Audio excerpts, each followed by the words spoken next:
Lokanang ito karinang Tribhuvane Manang Saranna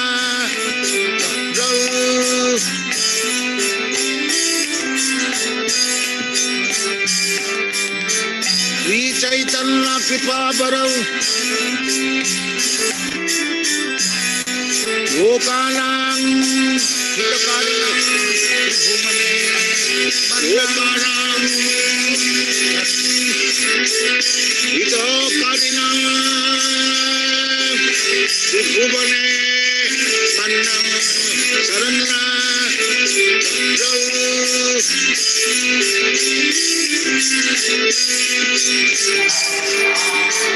Sri Chaitanya Kripa Barav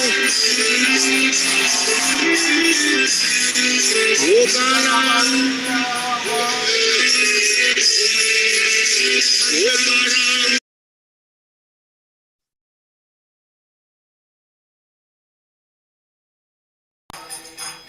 Gopijana Vallabha Girivanadhari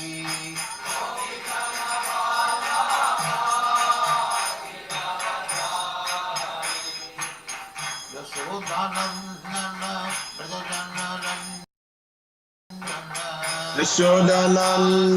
Brajajanarandana Yashodanandana Brajajanarandana Yashodanandana Yashodanandana Brajajanarandana Yamuna Tira Vanachari Yamuna Tira Vanachari Jaya Radha Madhava Kunja Bihari Jaya Radha Madhava Kunja Bihari Jaya Radha Madhava Kunja Bihari Jaya Radha Madhava Kunja Bihari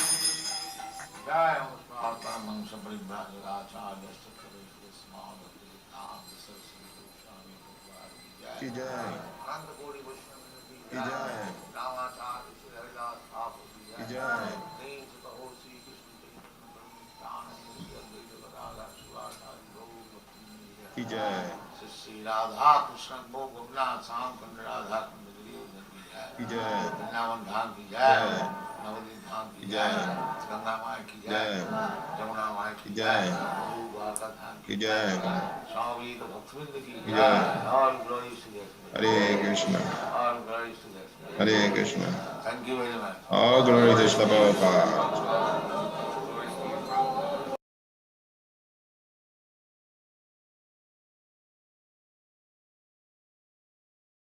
Hare Krishna. Well, welcome to Hare Krishna, Prabhuji, Dandavat Pranam. Hare Krishna. Hare Krishna Mataji. Hare Krishna Prabhuji. How are you? You're welcome. How was your week? By Guru's and Krishna's mercy, we had very good. Very good. Thank you for coming early. We really appreciate. We appreciate you coming early. It's very nice. So today we are going to continue from our Unit 3 and toward the last of chapter 14. That is lesson 3.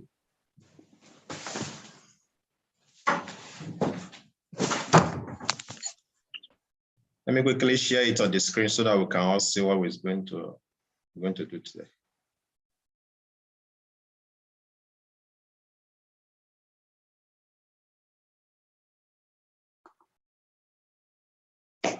Om Jnana Timirandasya Jnananjana Shalakaya Chakshurumilitam Yena Tasmai Shri Gurave Namaha Shri Chaitanya Manovistam Stapitam Yena Bhutale Swayam Rupa Kadamayam Dadati Swapadantikam Vandeham Shri Guru Shri Yukta Padakamalam Shri Gurum Vaishnavamscha Shri Rupa Sagrajata Sagana Ragunatam Vitam Tam Sajivam Sadvaitam Savadutam Parijana Saitam Krishna Chaitanya Devam Shri Radha Krishna Padasagana Lalita Shri Vishaka Vitamscha E Krishna Karuna Sindhu Dinabandho Jagapate Gopesha Gopika Kanta Radha Kanta Namostute Tapta Kanchana Gorange Radhe Vrindavanishwari Vrishabhanusute Devi Pranamami Hari Priye Vanchakapatarubhyascha Kripa Sindhubhya Evacha Patitana Pavanebhyo Vaishnavebhyo Namo Namaha Jai Shri Krishna Chaitanya Prabhu Nityananda Shri Advaita Gadadhara Srivasadi Gaura Bhakta Vrinda Hare Krishna Krishna Krishna Hare Hare Hare Rama Rama Rama Hare Hare Om Namo Bhagavate Vasudevaya Om Namo Bhagavate Vasudevaya Om Namo Bhagavate Vasudevaya. Hare Krishna. So today we are going to do the last verse, the last verses of chapter 14. So last week we went through from verses 1 to 9, talking about the conditioning of the modes, how we are conditioned, what are the situation of the modes. Then after that, we did from 10 to 18, the characteristics and action and death in the modes of nature. What happens? What are the characteristics, symptoms of this mode? If you die in a particular mode, where you go, what happens to you after death? So today we're going to be talking about how to transcend this mode. We'll be talking about the characteristics of the modes. We'll be talking about the action, the conditioning. Now, Krishna is going to be explaining how to transcend the modes.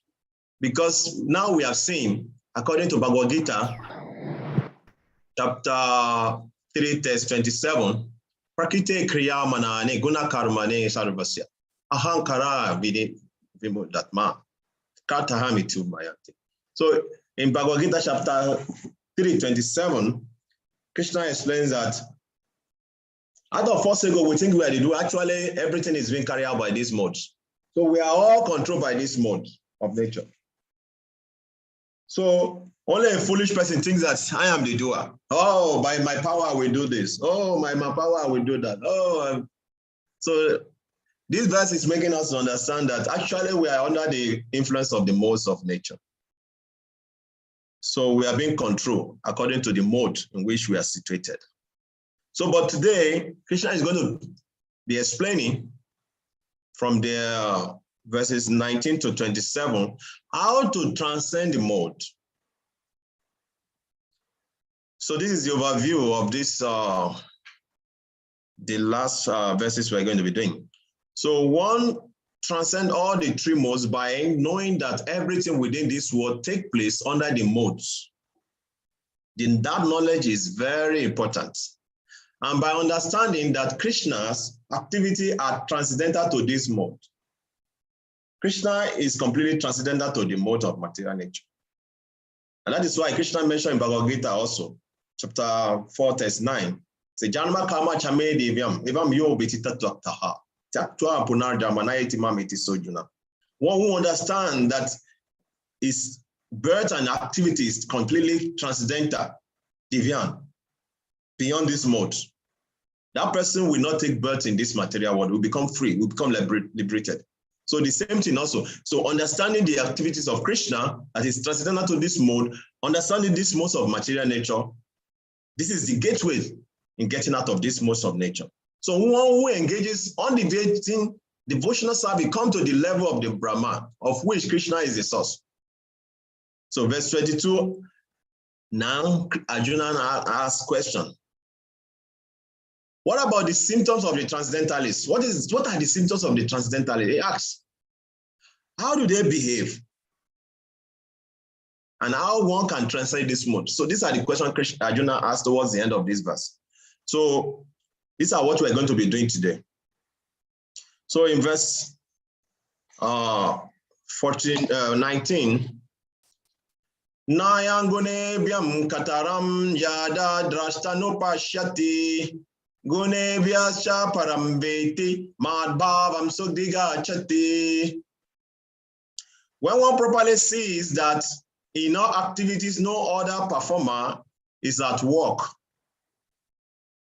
than these modes of nature, and he knows the Supreme Lord who is transcendental to all these modes, he attains my spiritual nature. So Krishna is saying, when one properly sees that in all activities, so that is why we are studying this Bhagavad Gita, to understand what are these influence of the modes of material natures are, what is the symptoms, what are the characteristics. That's why we're studying. That's why we're doing this Bhagavad Gita. We're studying this Bhagavad Gita. So from from the beginning of Bhagavad Gita to chapter 13 that we'll be studying, we'll be hearing about Krishna, his nature, his activities. So one who understands this, that Krishna is transcendental to the modes, he attains the same nature of Krishna. And only on the same nature that we can transcend the mode, because Krishna is completely transcendental to the mode. Just like Prabhupada gave a very nice analogy. If you want to serve the king, you must have some characteristics, you must have some quality. You must be qualified. There must be some qualification for selecting you as the servant of the queen or of the king. And that is why Krishna is explaining here. One who sees that in all activity, no other performer at work than this mode, and he knows the Supreme Law who is transcendental to this mode, such person become transcendental.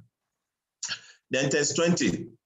Guna meta matitya trendehi deha samubhavan jarma mritu jaradukai vimukto mritamashnute.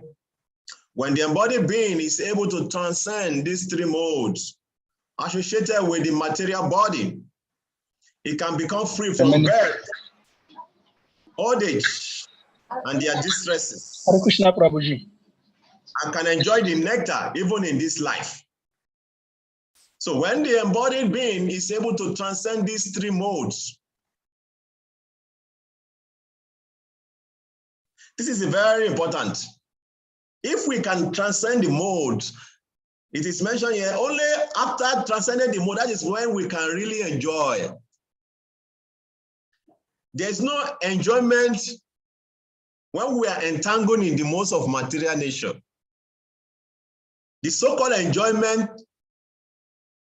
is like Prabhupada gave a very nice example, one of his, in his books, that it's just like a camel.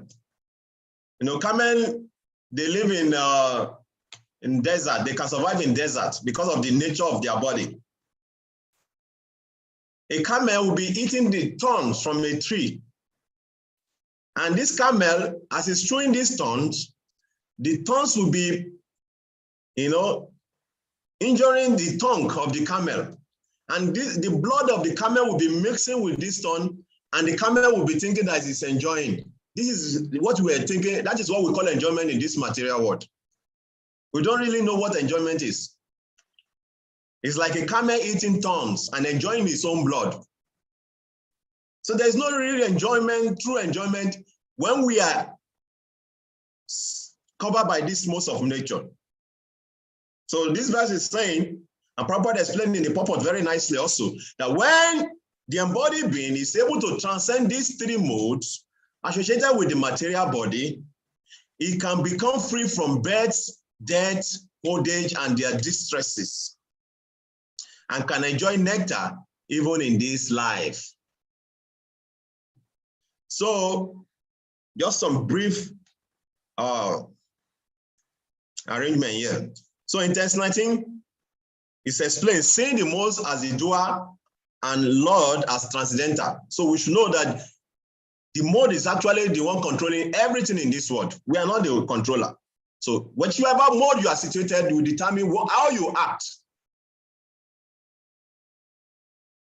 Then text 20 is talking result of surpassing the modes. Gunatita.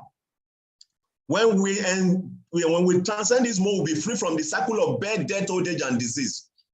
This is the real shackle of the material existence: birth, death, old age, and disease. We are bound with this chain of birth, death, old age, and disease. The same experience again and again. So when we come to this material world, we take birth, staying in the womb. If you go to Canto 3 of Srimad Bhagavatam, Lord Kapila Dev explained nicely the experience of the living entity in the womb. You know, we are folded like this for 9 months or more. Sometimes when the mother eats hot food, the baby feel it. But who is he going to cry to? People will just say the baby is kicking. They don't know what is experiencing inside the womb. It's passing through so many things. Sometimes the mother eats chili food. The baby feel it. And so many other things. And eventually when it comes out from the womb, if the baby does not cry, they'll beat the baby to cry. You are in the material world, you have to cry to know that you are here. You must cry. So like that. Then gradually we grow, we learn things based on the environment we are in.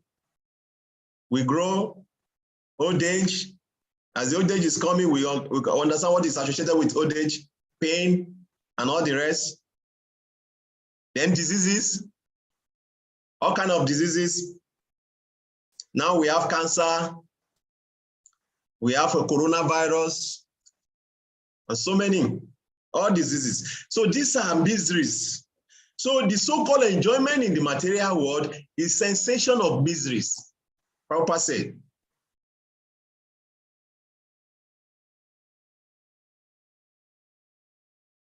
So Arjuna in text 21, Arjuna is going to inquire from Krishna.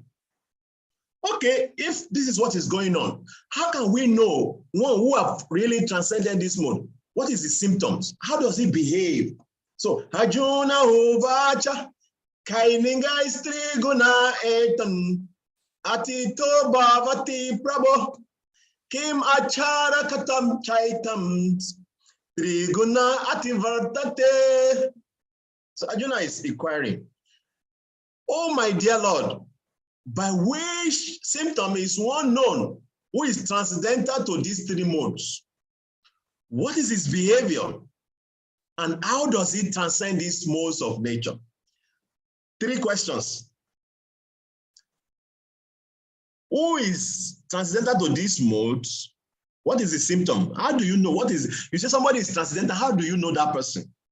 We have been talking about this mode, we have been controlled by this mode, this. So now how to know one who is transcendental to this mode? What is the symptom? How does he behave in terms of external relationship with others? The symptom is, how does he see himself? How does he behave to the people in the world? How does people in the world perceive him? And how can he transcend this mode? So Krishna gave the answer in text 22 to 25. All right, who wants to read, please? Let us hear from you. Hare Krishna. Yeah, Hare Krishna, Prabhu.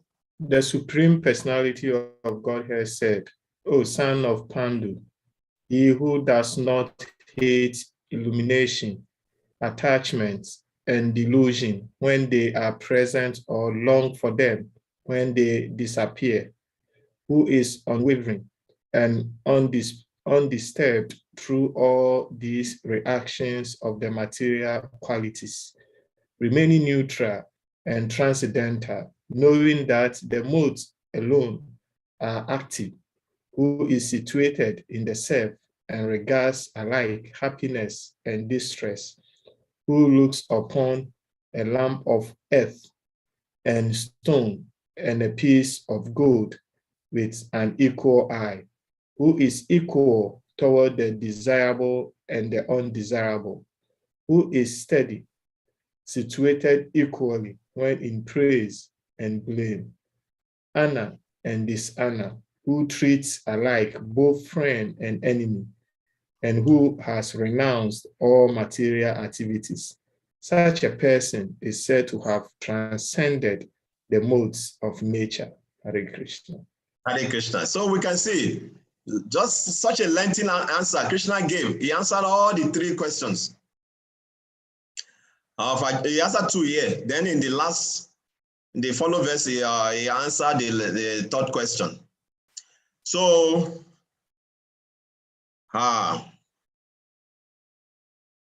purports. I will just read briefly about the purport, then we can talk more about this particular, verses 22 to 25. We're going to, talk so much on it, because this is the essence of what we have been talking about.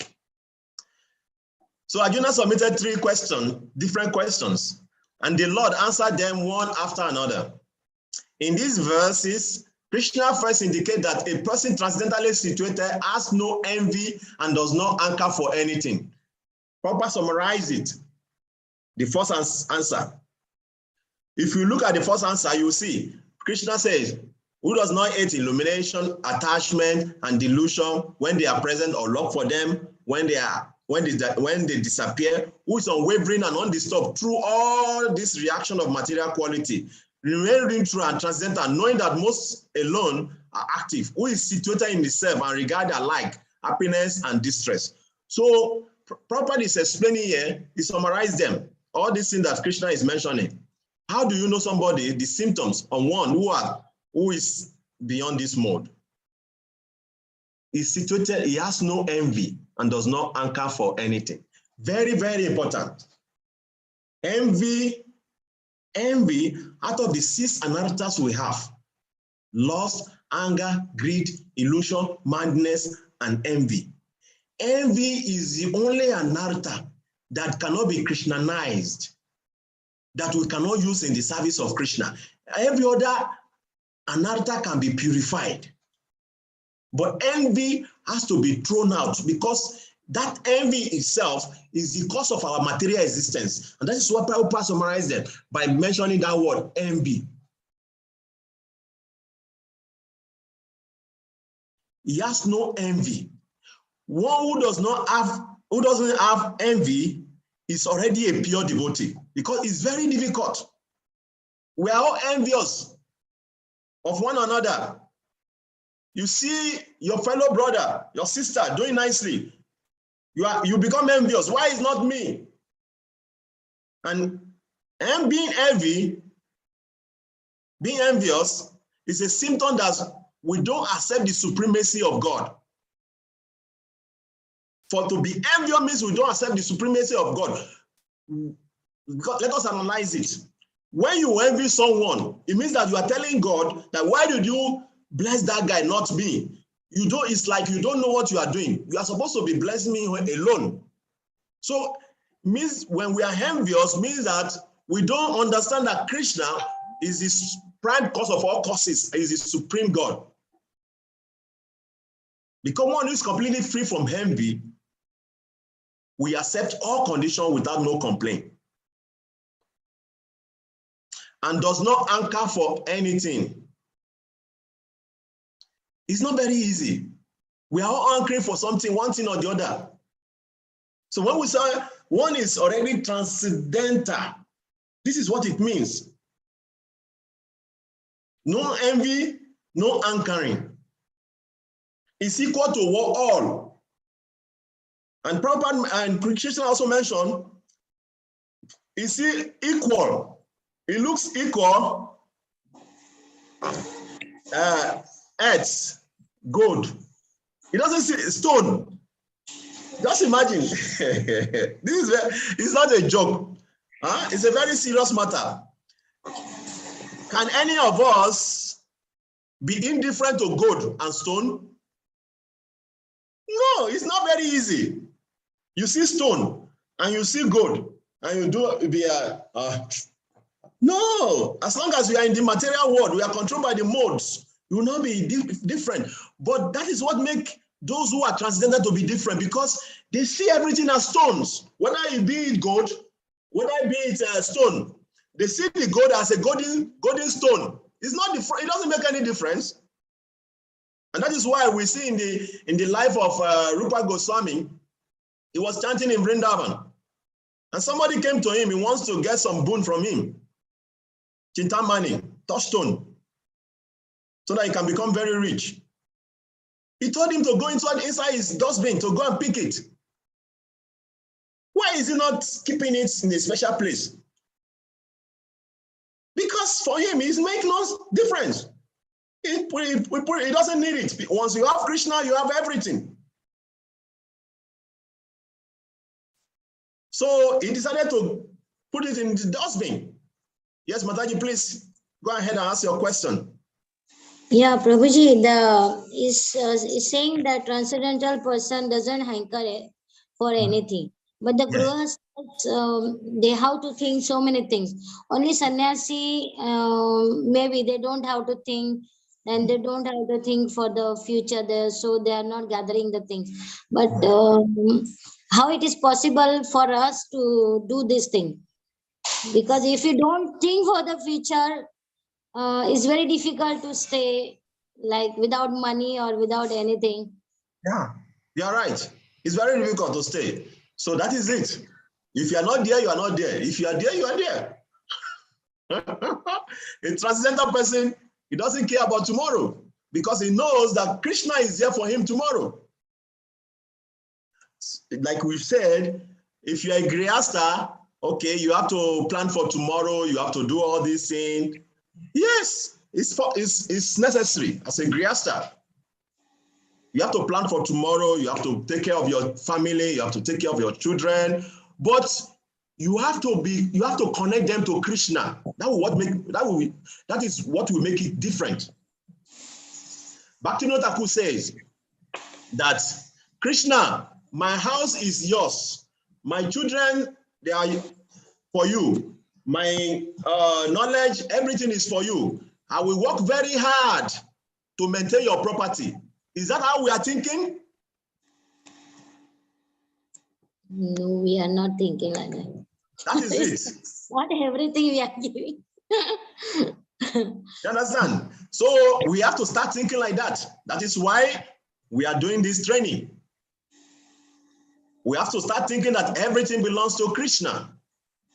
Your work, your work you are doing, you are working it, you are doing your work to please Krishna. Yeah, but necessary things, we have to think like that. But we are saving our things, and how we will think according to that. That this is for Krishna, not for us. Is is something difficult. It's difficult, but it's possible. And that is why we are here. Let me give you a very nice story. I was just coming to that before you ask this your question. Krishna also mentioned, not only this, he mentioned that also when one is transcendental, is not disturbed by honor or dishonor. You see equally stone, gold, and all these things. There was a story of King Janu, King Janak. Sorry, King Janak. So King Janak, he was a pious king, and he loved to hear the scriptures. So every time he will invite all the learned scholars to come and speak the scripture to him. As he's hearing the scripture, he becomes more and more, proud, having more knowledge. So there is this particular stage. His name is Ashtavakra. So Ashtavakra money had that this king is always inviting sadhu to come and give knowledge. So he decided to go there to see what is going on. And Ashtavakra is a sage, is a very unique sage, because due to substitution, his body is is bent into 8 different dimensions. That is why it's called Ashtavakra. So when you see him also unknown to you, you may laugh at him. So when he came to this the kingdom of King Janak, immediately he entered the environment, the arena. All the learned scholars who are sitting there, they started laughing at him. So he was surprised. He looks at them. He said, oh my God, I'm in a wrong place. I was thinking I'm coming to the association of great learned people. But I think I'm in a wrong place because these people, they look stupid. They don't understand what they are doing here. And the king himself became a little bit puzzled. And look, all of them stopped laughing. And the king asked him. He looked at him. He was surprised. He went ahead and told them that I was thinking I'm coming to the association of self-realized people, but you people are still on the bodily platform. So you're not different from animal. And from that day, the king decided to take him as his guru, because it was so, he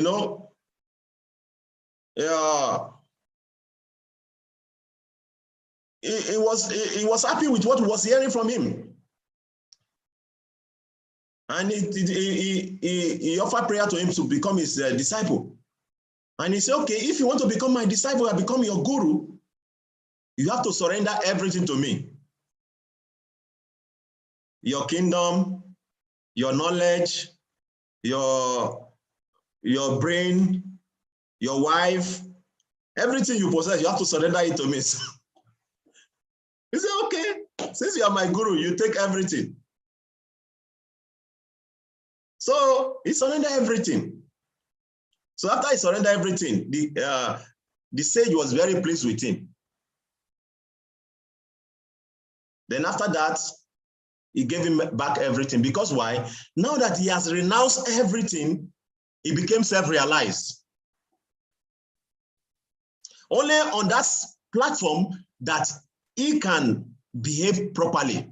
Because when we are attached, we cannot behave properly. When we are attached, it's just like a leader who is motivated, who has some motives. You cannot behave properly. You cannot lead properly. You'll be having some, problem here and there. But when you are detached,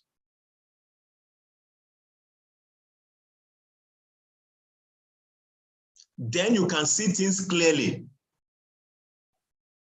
That is why detachment is very important. And that is what we are going to be reading in the next chapter. The importance of detachment in helping us to really cut the root of these 3 modes of nature.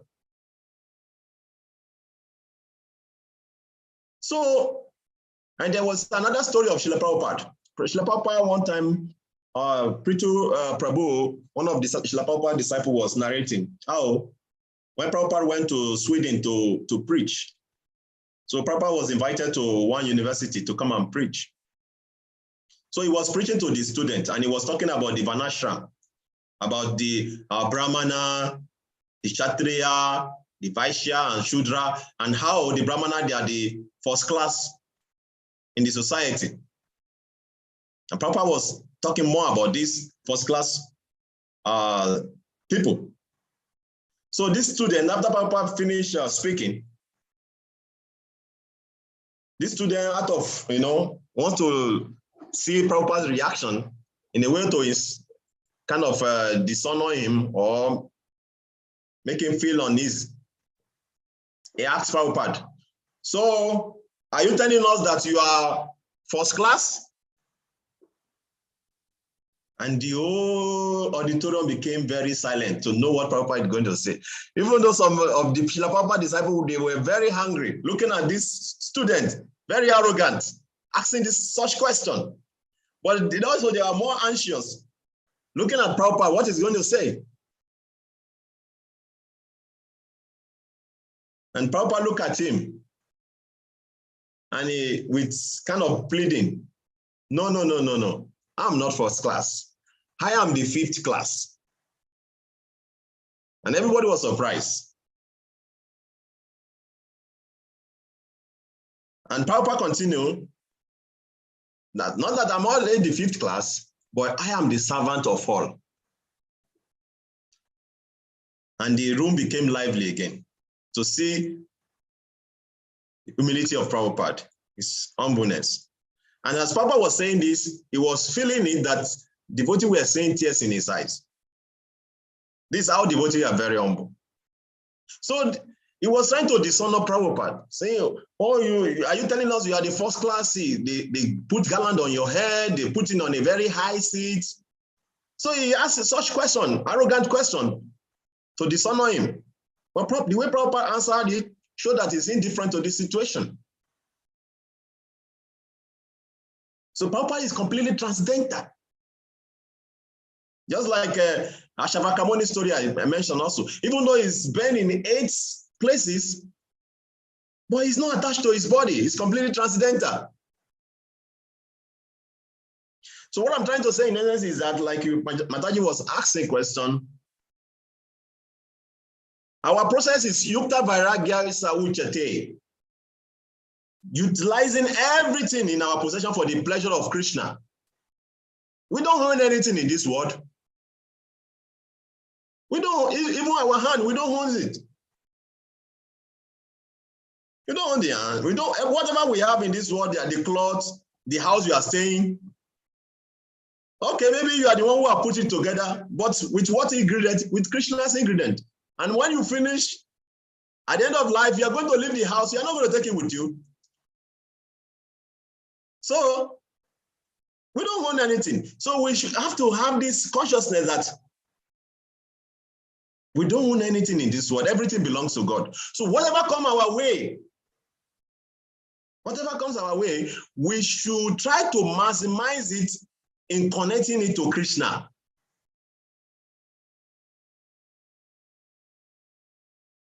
Everything. And that is the only way we can live a peaceful life.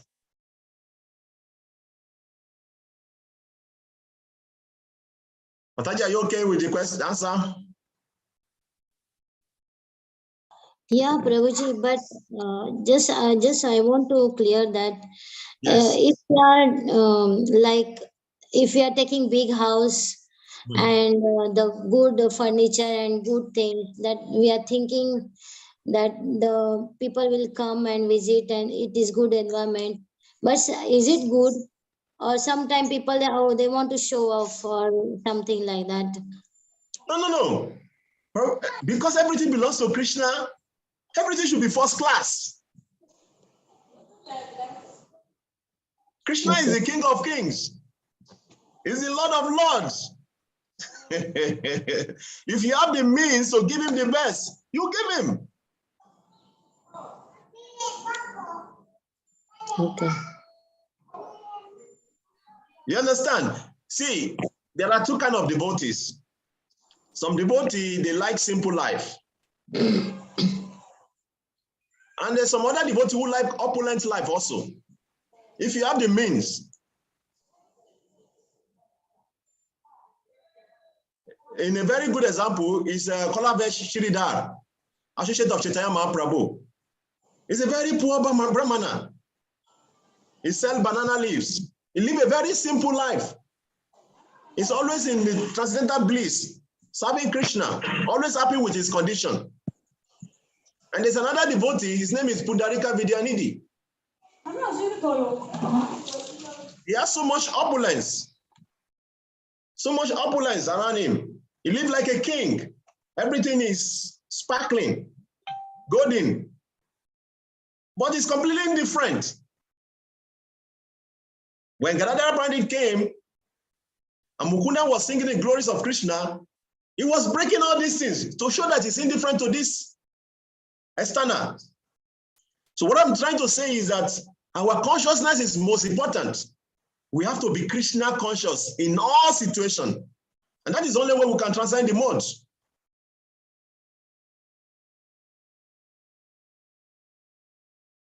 It's very, very important. Are we still, when we are honored, are we affected? When we are dishonored, are we affected? Somebody is glorifying you. Oh, you are wonderful. You are this, you are that. How are you feeling inside you? Are you thinking, oh, thank you, Krishna, this is for you. If not for you, I will not be praised like this. And somebody is dishonoring you. Oh, you are not better than a dog. And you just say, thank you, Krishna, for making me realize that I'm not a wonderful. What are you thinking inside when you are getting all this? This is most important. When you are honor and dishonor.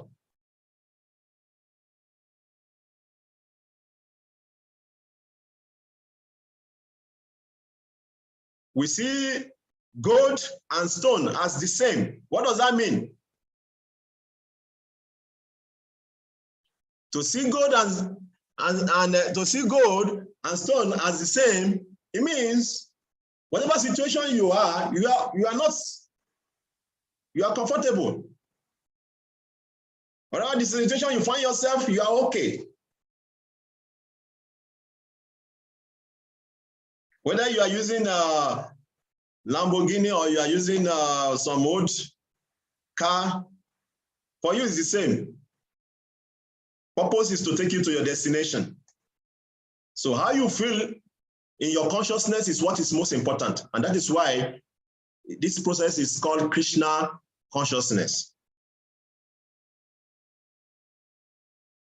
Let's quickly read this purport, then we can continue. He said, the next question concerns the dealing of transcendentally situated person. The materially situated person is affected by so-called honor and dishonor offered to the body. But the transcendentally situated person is not affected by such false honor and dishonor.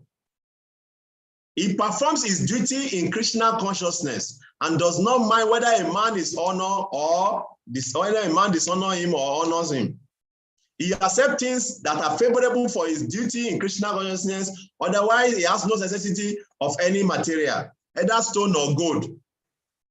He takes everyone as his dear brother who helps him in his execution of Krishna consciousness, and he does not hate his so-called enemy. This is very important.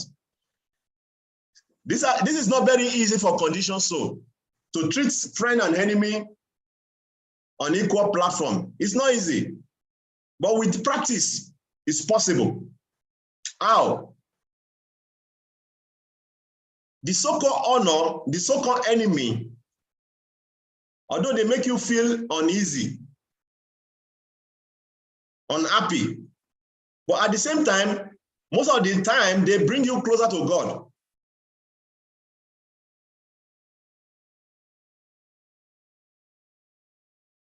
Because many of us, we come to God for protection. From what? From all these things. Meanwhile, your friend, the so-called friend also can easily take you away from God. Oh, let's go and drink. Let us go and do this. So we have to be able to perceive friend and enemy on equal vision. It's not very easy, but it's possible by practice. He's equally disposed and see everything on equal level because he knows perfectly well that he has nothing to do with material existence.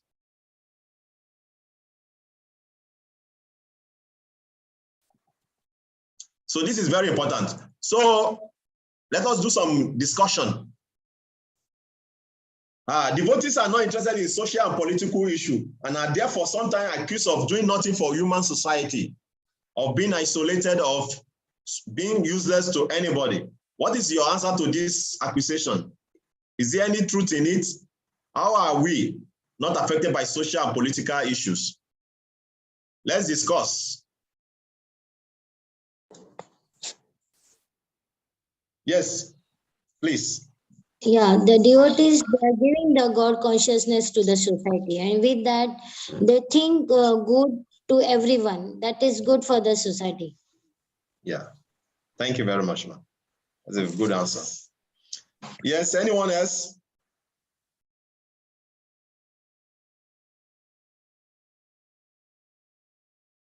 Hare Krishna, Prabhuji. Yeah, Hare Krishna, please go ahead, Prabhu. I think, yes,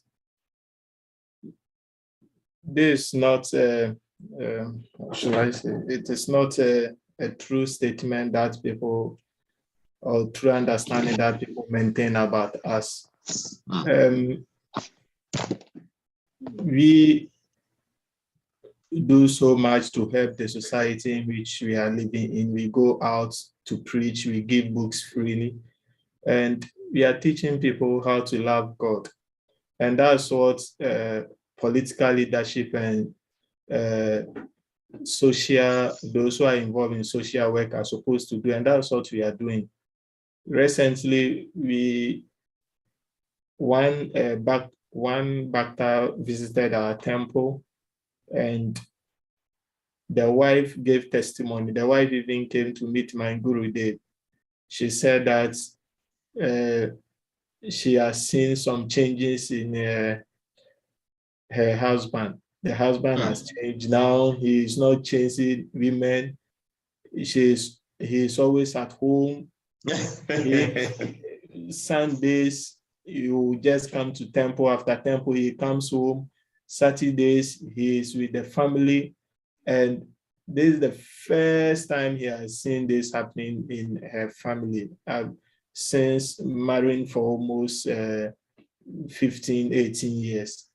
See? And this is what politics are supposed to do. And if we are doing this, there's nothing truth about the claim that we are not helping society or we are not concerned about social issues. We are actually helping. And even in my temple, we have a school which is free, it's open to Muslim, Christians, they all come there and school, and it's free, they don't pay anything. Sometimes devotees even feed them. So very good. I think there's no truth about what they are saying. Thank you very much, Prabhu.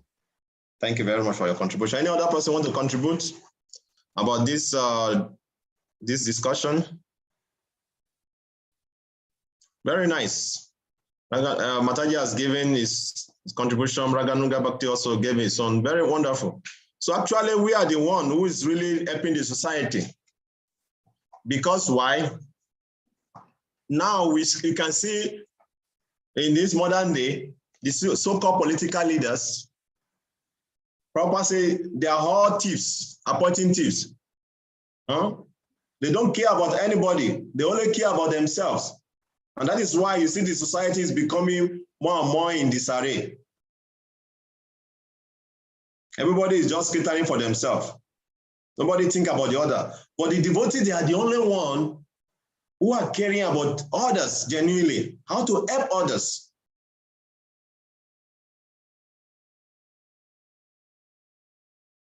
And moreover, spiritual foundation is the real foundation for all existence. If the spiritual foundation is not strong, we cannot be happy in the society. Because we are spirit souls living in the material body. We are spirit souls living in a material body. Meaning that we are spirit souls living in a foreign land. It's just like a fish out of water. That is our situation presently. We are like fish out of water. No matter whatever condition you try to create for that fish, the fish is not going to get happiness. Once you take fish out of water, you put it, give him a very nice room with nice cushion, everything wonderful, the fish will never be happy. But just put the fish back in the simple water, you will see the fish will be whopping and going happily.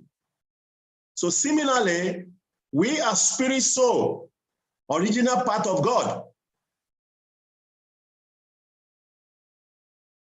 So unless we are spiritually connected, we cannot be happy. That happiness we are looking for, we can never get it elsewhere. Not in position, not in material affluence, not in everything of this world. Only when we are truly connected to God that we can really be happy, real happiness.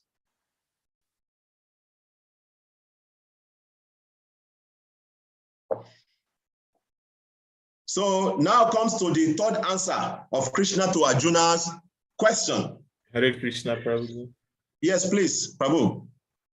Please, I need you to elaborate on this statement by Prabhupada for me.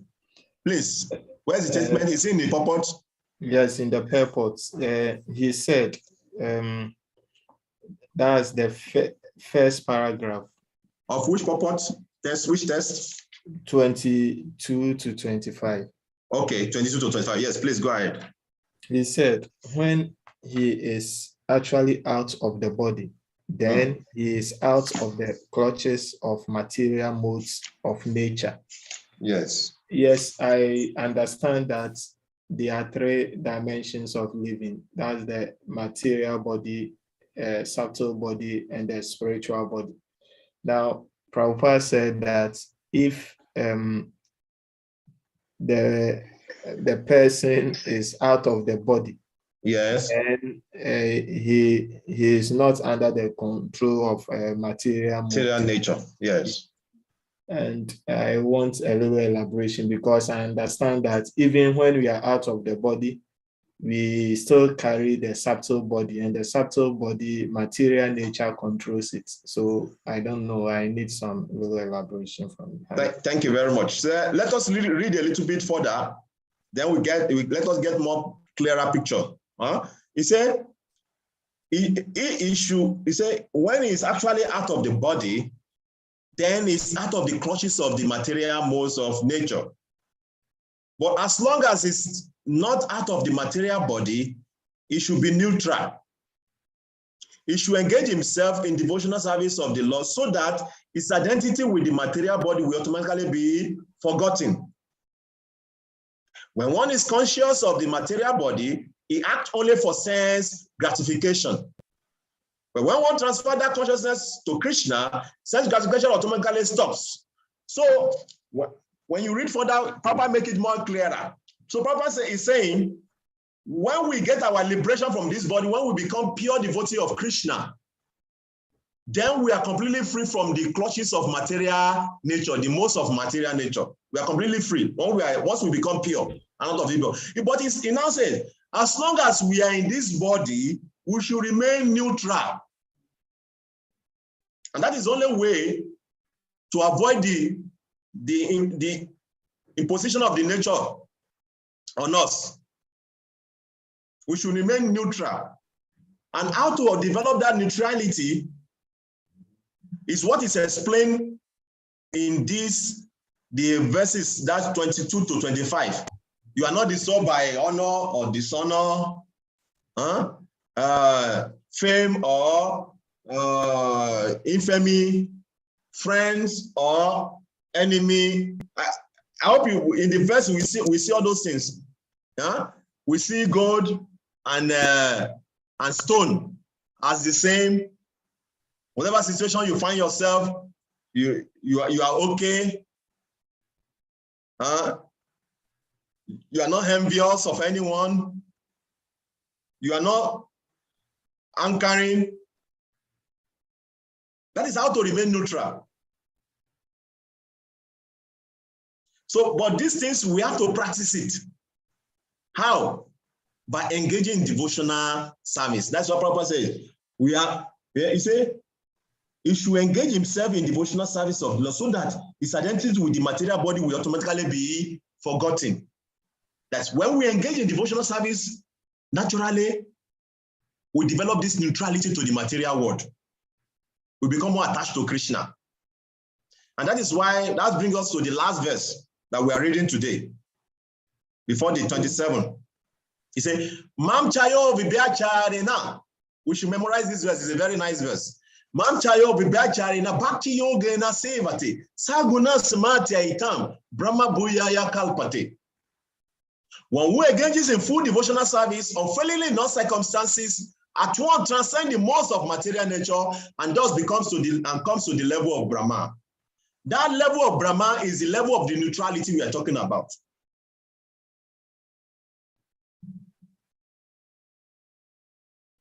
Like Krishna mentioned in Bhagavad Gita 1854.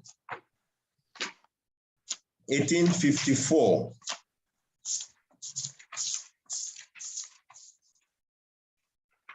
Mentioned in 1854. Brahma Bhuta Prasana Atma Nasoshati Nakashati. Samasa Reshu Bhuteshu Ma Bhakti Labate Param. This is very important. When Krishna is saying here that Mam Chayo Vibyacharina, Mam Chayo, unto me, Avyabacharina, without fail, Bhakti Yogena. Engage in devotion, we should engage in devotional service without no fail in any circumstances. What does that mean? Prabhupada gave a very nice example in chapter 2. That even in the hot weather, in the summer, when the sun is very hot, still the woman has to go and cook in the kitchen.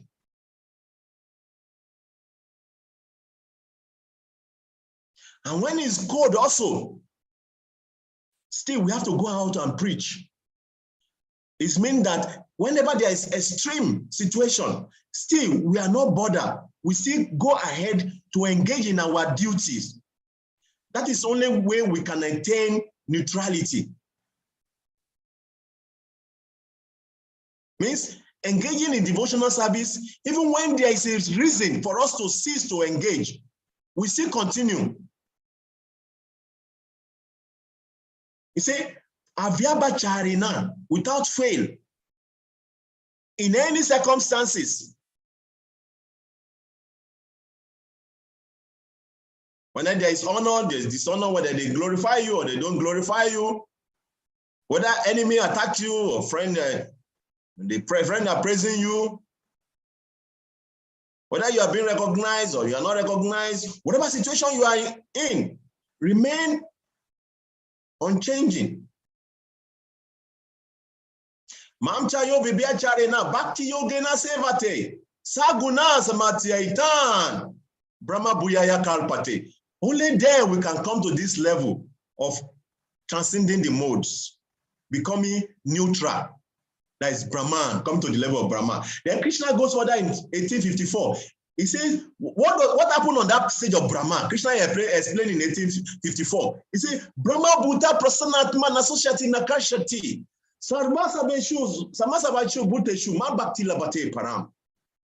He's saying that when you are transcendentally situated, when you come to this level of transcendence, then what happened? At once one realizes the Supreme Lord, then you become happy, you become joyful. Then how does that person act? He never laments, no desire for anything. Because we can see that desire is the cause of our miseries in this world. We want this and want this, and when iPhone 13 Pro is out now, everybody wants to get it. Then before you know, iPhone 14 will come. Then after 6 months, they will bring iPhone 14 Pro. Then after 6 months again, there will be iPhone 15. Then after another 6 months, after that, they will bring iPhone 15 Pro. So we're always angry. We want to get new, latest version. Toyota 2023 model will come. I want to get this. I want to get that. Oh, this. Oh, this is what everybody is doing now. I want to get. Always anchoring. In this, when we are in this kind of situation, we can never attain neutrality. We will always be miserable. He says, he never laments. Means even though when you lose something, you don't lament. And he never anchors. You are always comfortable with whatever situation the Lord puts you. is equally disposed towards every living entity. Equally disposed. And that is why we don't harm the animals. You see, we see the super soul in the heart of all, equally disposed to all. Enemy, friends, you see the same. And Krishna says, in this state, he attained pure devotional service unto me. Very, very important. So that is what Krishna is saying here, that when we come to this stage, then we can transcend the mode. How? Waking up every morning, chanting our run, Hare Krishna, Krishna Krishna, Hare Hare, Hare Rama, Rama Rama. Every morning, even when there's no reason, when there's some reason why you should not stand up and chant, you stand up unfailing in all circumstances. Avya Bacharina. That is the only way we can transcend the modes. I remember one day, well, very many years, about 10 years, or is it 10 years or 15 years ago, when I was in one of our temple in Kaduna. So that day, I was the pujari of that temple. I was the pujari of the temple. So that day I was having serious malaria. So I could not go to the altar. So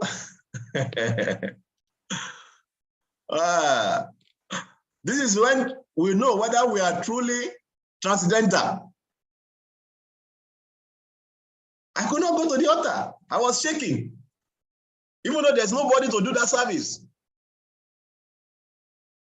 So my temple president came to me. He said, what is wrong? Oh, I'm not feeling fine. Oh, you are not this body, you are spirit soul. Go and do your service. Although it's very harsh. It's very harsh, but that is the reality. That is very harsh on his part, but that's supposed to be the reality for me. So I went there, as I carried the arati tray, my hand was shaking and everything fell off. To show that I'm seeing the body. So what I'm trying to say in essence is that to come to this stage of Brahman, where on the literal level, when we are not disturbed by extreme situation, it needs practice. And most of the time, we have to practice it for the rest of our life until we achieve perfection. This perfection we are talking about, one can achieve it in just 1 hour. Some other people can achieve it in 20 years. And some other people can achieve it only when they're about to leave their body. It varies. It depends on us, how fast we want to move. Some people, this thing we are reading now, they will never realize it until when they are on the deathbed. And only then they will totally surrender to Krishna. But some people, even when they are still living, are very active, they will realize it and immediately they will surrender to Krishna. But no matter whatever situation we are, whatever level we fall in, we should continue to practice. We should not give up. Because only when an iron remains in the fire that it can attain the fire quality. It becomes fiery. When iron remains long in the fire, it becomes fiery. Anything the iron touches becomes fire. So similarly, only when we remain in devotional service also can we attain this transcendental platform. No matter whatever situation we are in now, we should never give up. We should continue to remain in this devotional service. Even though if we are not realized whatever we are saying now, when time will come, we'll be pushed to the world and the realization will come like this. Then we will attain perfection. I want someone to read this purport.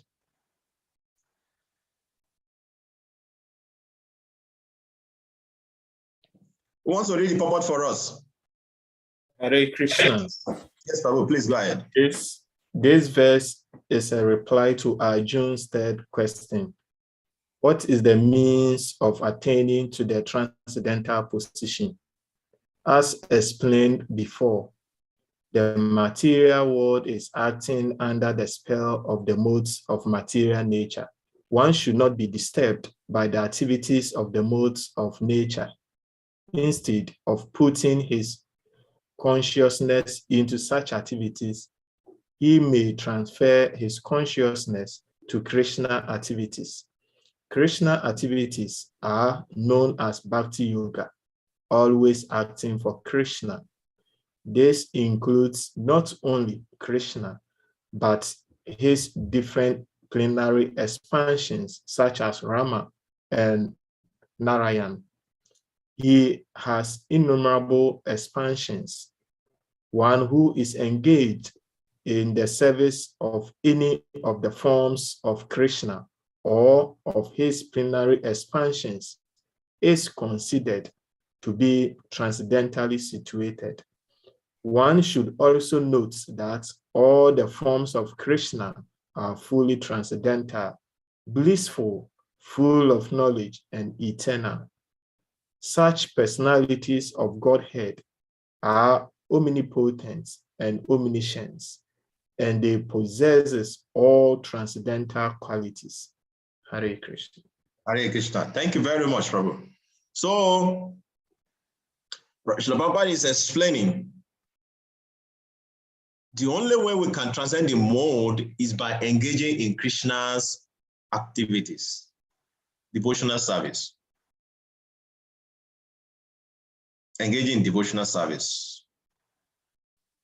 This is a diagram to illustrate the last verse. The Supreme Lord is full of 6 opulences, and when a devotee approaches him, there is an exchange of these 6 opulences.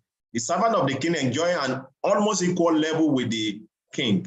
So when we engage in Krishna's activities, we engage in devotional service, unfailingly in all circumstances, then we attain the quality of Krishna.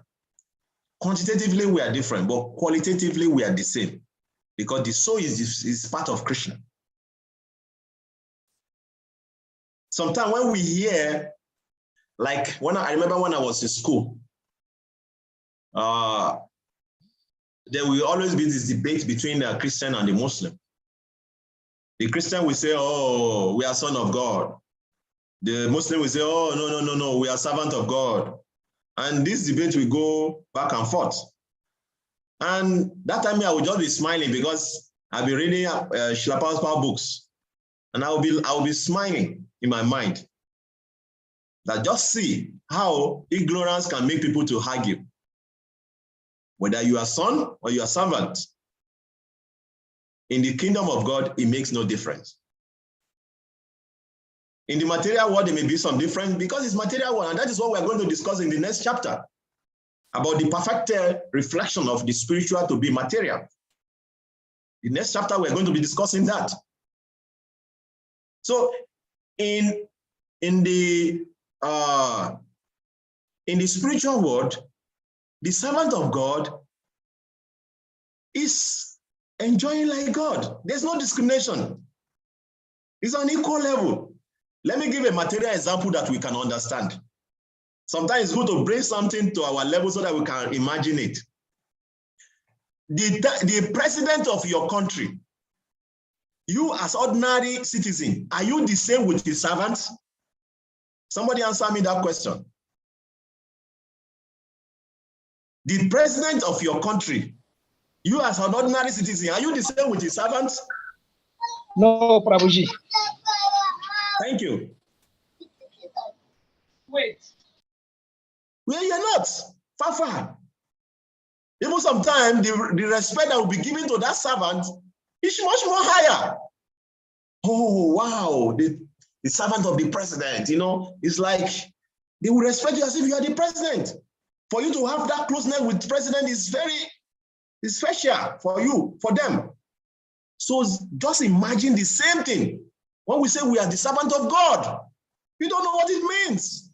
So we think, oh, servant, when we think of servant, we think, oh, servant like the ordinary, mundane servant. No.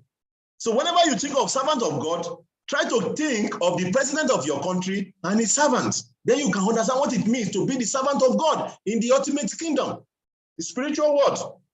It's something little like that, something compared to that, but that is just, you cannot compare it in the spiritually, but that is only what we can conceive materially. Because it's much more higher than that in the spiritual realm. So that is why when we engage in the devotional service of the Lord, we attain the same nature with Krishna. Say the servant of the king enjoy an almost equal level with the king. So if we want to transcend the modes of material nature, we have to engage in devotional service to Krishna. And this devotional service starts from chanting Hare Krishna, Krishna Krishna, Hare Hare, Hare Rama, Rama Rama, Hare Hare. And we study Bhagavad Gita. We study Srimad Bhagavad Gita again and again. Can get association with Krishna. Like we are seeing in the front of this Bhagavad Gita, we can see Krishna and Arjuna. On the battlefield of Kurukshetra, so at the end of the battlefield, so Krishna is the charioteer. Normally, he's supposed to be the one to get down first and on the chariot. But he asked Arjuna to go down first. And Arjuna said, no, Krishna, you shouldn't go down. He said, no, you go down first. And immediately Arjuna stepped down. And Krishna set up the chariot, the chariot exploded. Why? Because all this why, all the astra, the weapon that already projected to these chariots, Krishna was the one protecting the chariot. So immediately Krishna set up of the chariots, everything exploded. Similarly, when you are a devotee of Krishna, Krishna will make sure you are 100% protected. And that is why he mentioned in Bhagavad Gita, chapter 7, verse 14, Devi Yesha Guna Mahi, Mama Maya Duratya. Mama Eva so Papa Diantim, Maya Metam Tarantite. Krishna mentioned. No, yes. Devi Yesha Guna Mahi, 7:14. Mama Maya Duratya. Mama Eva Ye Papa Diantim, Maya Metam Tarantite. Krishna says, the divine energy of mind consists of these three modes of nature. It's difficult to overcome, but those who surrender unto me can easily cross beyond it. So when we surrender to Krishna,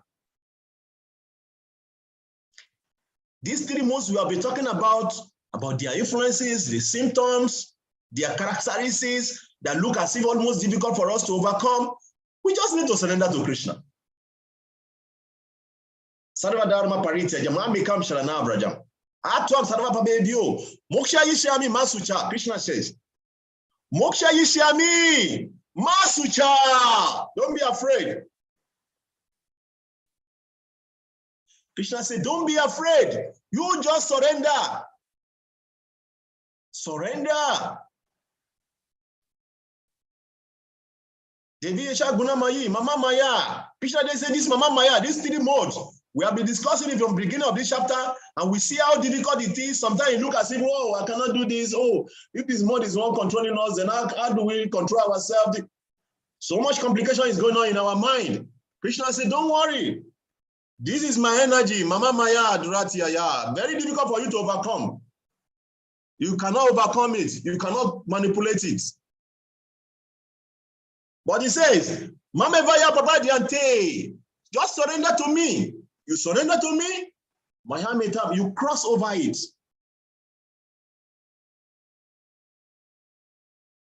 So by devotional service alone, can we overcome the most of material nature? So this is how we end today's lecture. Any question? Any comments? I'm thinking maybe I should take the first lesson of Hare Krishna, Prabhu. Yeah. Thank you so much for your wonderful time in taking us through the scriptures. Please, concerning text 26. Yes, Prabhu. In his purport, Srila Prabhupada said that one who is engaged in the service of any of the forms of Krishna, yes, or of his plenary expansions, yes, is considered to be transcendentally situated. Please, can you elaborate further on the forms of Krishna and his plenary expansion? Are they the same or they are differences? It's the same. When Krishna is talking about, like if you read maybe I'm very sure when you finish this Bhagavad Gita, you advance to Srimad Bhagavatam Bhakti Vibhava. I will recommend you do that also. In the Canto 1, the sages of Namisarana is headed by Sutta Goswami. He described the different form of Krishna. And in the chapter 3 there, he mentioned Krishna's two Bhagavan Swayam. There are so many plenary portion and part of portion of Krishna. But Krishna is the supreme personality of God. What I'm trying to say is that Krishna has so many expansion and plenary expansion. What are those expansion and plenary expansion? Like we have the forms like Vishnu, we have Lord Nishingadev, we have Varaha, we have different forms of Krishna. Lord Ramachandra, these are Krishna himself. Some of them are plenary expansion of Krishna also. So what he's saying is that in the spiritual world, actually, every devotee, like some of us, if we are studying the scripture, when the more you study the scripture, the more some particular form of Krishna will become endeared to your heart. Oh, you say, oh, this is the form of Krishna I want to worship. Just like Prahlad Maharaj, he worship Lord Nishingadev eternally. And some devotee also, that is the form of Krishna they want to worship, Lord Nishingadev. So there's some other devotee also, is Lord Ramachandra they want to worship. Oh, Lord Ram. Anytime they hear about pastime of Lord Ram, oh, they fall in bliss, in ecstasy. And there's many other forms of Krishna like that. So that is what Prabhupada is trying to explain there, that any of these forms of Krishna that you become attached to is the same, because they are all transcendental. And also, there are this thing that other religious body don't understand. They think that it's either their own way or no way. It's either my way or no way. But it's not true. It's not true. In the spiritual kingdom, all these forms of Krishna has their own different planets. Let's say, for example, now you worship Lord Nishingadev. When you leave this world, you go to the abode of Lord Nishingadev, where Lord Nishingadev is the supreme there, and you relate with him in that way you have worshipped him on this planet. Let's say you love Lord Ramachandra. Lord Ramachandra had his own planet in the spiritual kingdom. When you go to his abode, the way you have loved him and worship him on this planet, you go there, you worship him in the same way, you relate with him. And any other form of Krishna like that. But the difference between Krishna and other forms of Krishna is that only in Krishna you can have conjugal relationship, parental relationship. Conjugal and parental relationship. In Lord Ramachandra, you can get friendship, servants, and servants. Friendship and servants. But other form of God is just servant relationship. That is the difference. But in Krishna, you can move up to that level of conjugal relationship. That is different. But like I said earlier on, servant of Krishna or servant of God is beyond our conception. It's not the way we think about servant in the material world. So to be a servant of God is a wonderful experience. It's nothing like, or it's not when they say I'm servant, like when Christian and Muslim are arguing. I remember those days when we were in school. Or when they say, oh no, I cannot be servant of God, oh, I'm son of God. Oh. Just imagine, see the argument they are arguing. As if one is less than the other. In the spiritual world, there's no such discrimination. Whether you are son or you are servant, you are highly elevated. So that is what Prabhupada is saying here, that as you study the scripture, some particular form of God will involve in your heart that you want to, some people, they worship Lord Chaitanya Mahaprabhu. That is all what they know. They want to study only the scripture about Lord. After they have studied all the other scripture, so they will not it's just like when you go to school, you study all the subjects, and as time goes on, you start specializing. Then when you become a professor, you will become a professor on a particular topic. Similarly, also, when you are growing in spiritual life, you study all the scriptures. As you are studying, then one particular form of the Lord will pump up in your heart. And you just want to know everything more and more about that form of the Lord. And you dive deep into his pastimes, everything you see, you just connect with him. You become your lovable, you become, that form that you want to develop your love eternally with. So that is what happened. So that's what Prabhupada is trying to explain there, that any form of the Lord that we want to worship is completely transcendental. I don't know, maybe that satisfies your question, Prabhu. Thank you so much, Prabhuji. And please, I would also like to know if it is an offense to be somehow attached to Lord Nityananda. No. That is very wonderful. Wow. Lord Nityananda is like, there's this song. Oh, I don't have done my song here. I will. Actually, only a special person can be attracted to Lord Nityananda. There's this song. It's on my phone. I will have opened it and sing it for you. It's there's this song. What is it? There's this song of Lord Nityananda at the Godroom. Say, Nadia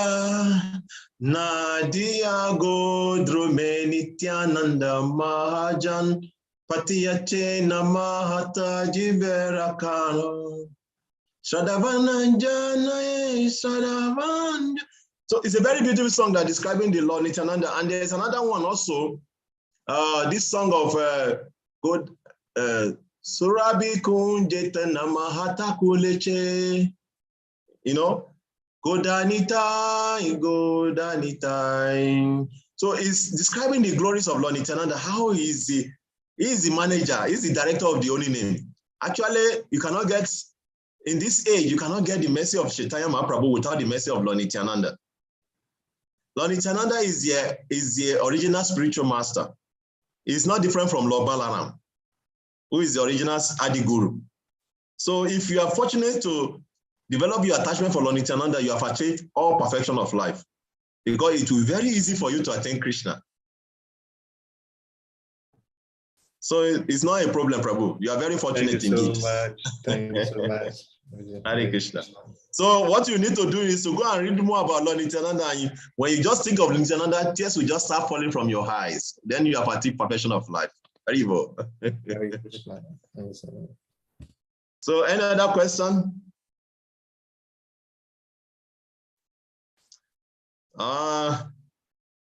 Can we call it a day, or we should go to the next verse?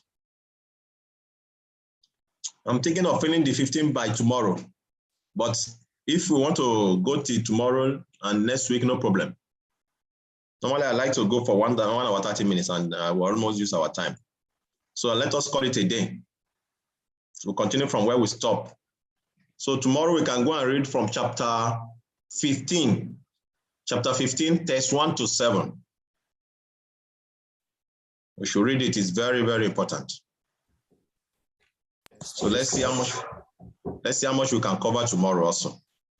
Because the chapter 15 also is about 3 lessons. Let's see how much we can cover tomorrow. So thank you very much for your time, for your attention. Really enjoying being with you. Hare Krishna. Hare Krishna. Hare Krishna. Thank you.